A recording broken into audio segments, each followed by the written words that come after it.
Driving along the roadway, there are hundreds of images that help you find your way. Your job as a driver is to pick out the information that will help you arrive safely at your destination. You get much of this information in the form of traffic control signs, signals, and markings. Recognizing these signs, signals, and markings can give you advance notice of changes ahead, such as merges, reductions in speed, or upcoming intersections. Knowing what they mean allows you to anticipate and react to changing traffic conditions so you can drive more safely and smoothly. This video is based on the national standards that cover most traffic situations. However, each highway agency may create its own signs, signals, and markings to handle unique circumstances. This video will show you the underlying rules and logic behind traffic signs, signals, and markings, and why they are important to you.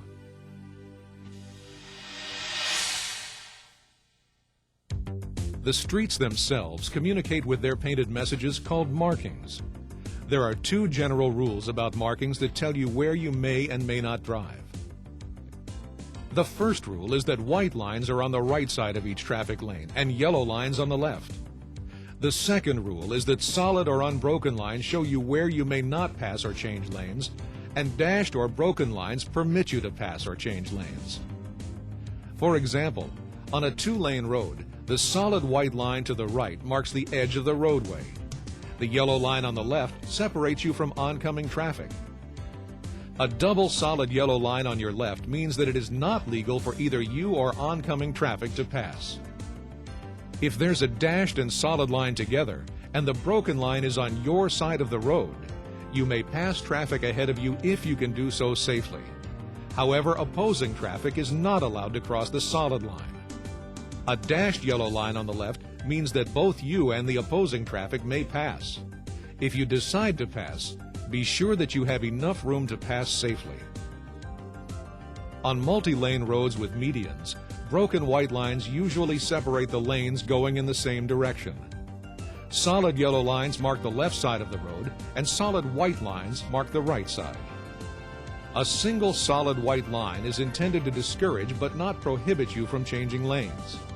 However, in some states, crossing a single solid white line is illegal. These very short dashed white lines indicate a merge lane. You may need to make a lane change to continue straight ahead. Yellow warning signs also alert you. Short white lines like these guide you through large, complex intersections. In addition to lane markings, you'll often also see reflectors. Again, white marks the right edge and yellow the left. These are especially helpful at night or any time when it's hard to see the edges of the road.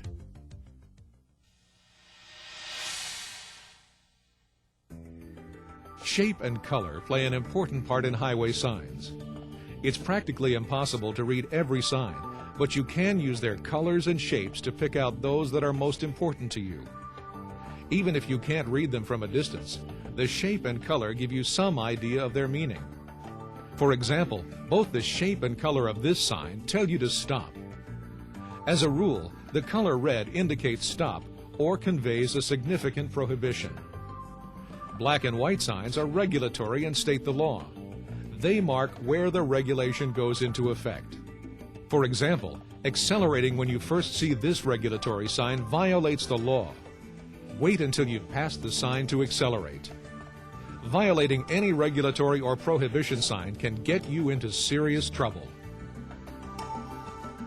Yellow signs provide warnings. They alert you to curves, crossings, speed limit changes, slippery roads, and other conditions where a little warning goes a long way. Yellow warning signs might also appear before prohibition or regulatory signs to warn you of a change in the law or the need to take action. Look for yellow triangles or diamonds to anticipate what's ahead. An orange sign tells you you're in a construction zone. A symbol usually found on signs of another color or shape can sometimes show up on an orange sign. This conveys the same information, but with the additional warning to be extra cautious in the construction zone. Green signs tell you the distance or direction to cities, alternate routes, or other destination information. In the U.S., distances are shown in miles. In Canada and Mexico, on the other hand, distances and speed limits are measured in kilometers. If you're not familiar with metric conversion, 100 miles equals 160 kilometers, and 55 miles per hour is approximately equal to 90 kilometers per hour. Blue signs provide service-related information, such as where to find food, lodging, and gas. And brown signs tell you of a recreational facility, such as a park, campground, fishing site, or boat launch. As we mentioned before, orange signs indicate a construction zone. Look for black and white regulatory signs to state the law, but consider the orange signs a warning to be extra alert. Begin to slow down to the reduced speed limit before you enter the zone. Follow the directions of lane change arrows. Shoulder work ahead signs, changeable message signs, and be alert for shoulder drop-offs and bump signs. There's more than one good reason to slow down in construction zones.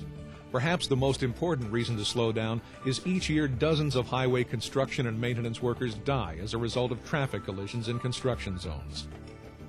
When the signs say slow down, and watch out for construction workers and vehicles near the roadway. Be cautious and obey posted signs. Conditions change rapidly in construction zones. Now let's look at some other regulatory and warning signs that convey